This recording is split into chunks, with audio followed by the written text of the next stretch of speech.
దసరా ఒక ముఖ్యమైన హిందువుల పండుగ. ఆశ్వేజ శుద్ధ పాడ్యమి నుండి ఆశ్వేజ శుద్ధ నవమి వరకు 9 రోజులు దేవీ నవరాత్రులు, అలాగే 10వ రోజు విజయదశమి కలిసి దసరా అంటారనమాట. ఇది ముఖ్యంగా శక్తి ఆరాధనకు ప్రాధాన్యత ఇచ్చే పండుగ. ఈ పండుగను నవరాత్రి, శరన్నవరాత్రి అని కూడా అంటూ ఉంటారు. శరద్ ఋతువు ఆరంభంలో వచ్చే పండుగ కనుక ఈ పేరు వచ్చింది. ఆలయాలలో అమ్మవారికి ఒక్కో రోజు ఒక్కో అలంకారం చేస్తారు. 10వ రోజు పార్వేట ఉంటుంది. ఈరోజు ప్రజలు ఒక ప్రదేశంలో కూడి వేడుక జరుపుకుంటారు. జమ్మి చెట్టు ఉన్న ప్రదేశంలో పార్వేట చేయడం ఆనవాయితీ.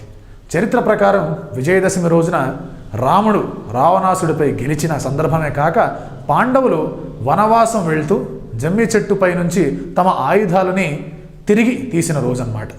ఈ సందర్భమున రావణవధ, జమ్మి ఆకుల పూజ చేయడం రివాజు. జగన్మాత అయిన దుర్గాదేవి మహిషాసురుడనే రాక్షసునితో 9 రాత్రులు యుద్ధము చేసి అతనిని వధించి జయాన్ని పొందిన సందర్భమున 10వ రోజు ప్రజలంతా సంతోషంతో పండగ జరుపుకుంటూ ఉంటారు. అదే విజయదశమి.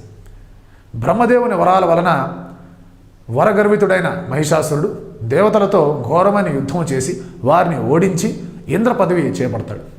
అప్పుడు దేవేంద్రుడు త్రిమూర్తులతో మొరపెట్టుకొని మహిషాసురునిపై త్రిమూర్తులతో రగిలిన క్రోధని ప్రకాశవంతమైన తేజముగా మార్చి త్రిమూర్తులు తేజం కేంద్రీకృతమై ఒక స్త్రీ రూపంగా ఇక్కడ శక్తి స్వరూపంలో అమ్మవారు జన్మిస్తారు. శివుని తేజము ముఖముగా, విష్ణు తేజము బాహువులుగా, బ్రహ్మ తేజము పాదములుగా కలిగి మంగళమూర్తిగా అవతరించిన ఆమె 18 బాహువులను కలిగి ఉంటుంది.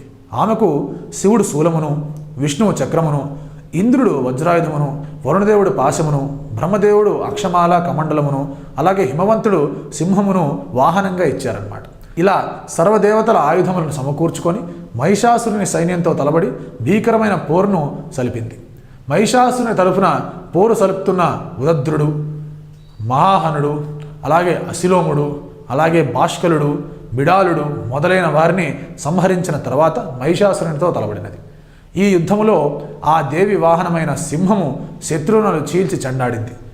దేవితో తలబడిన అసురుడు మహిషాసురు రూపము, సింహ రూపము, అలాగే మానవ రూపముతో భీకరమైన పోరు చివరికి తిరిగి మహిష రూపంలో దేవి చేతుల్లో హతుడైనాడు. ఈ విధముగా అప్పటి నుండి మహిషుని సంహరించిన దినముగా దసరా పర్వదినం అని చెప్పేసి ప్రజలచే కొనియాడబడుతోంది. ఇది దసరా పండుగ ఒక చరిత్ర. ఈ వీడియో కనుక మీకు నచ్చితే లైక్ చేయండి, కామెంట్ చేయండి, షేర్ చేయండి. ఇలాంటి మరిన్ని వీడియోస్ కోసం ప్లీజ్ సబ్స్క్రైబ్ చేయగలి media works. Thank you so much.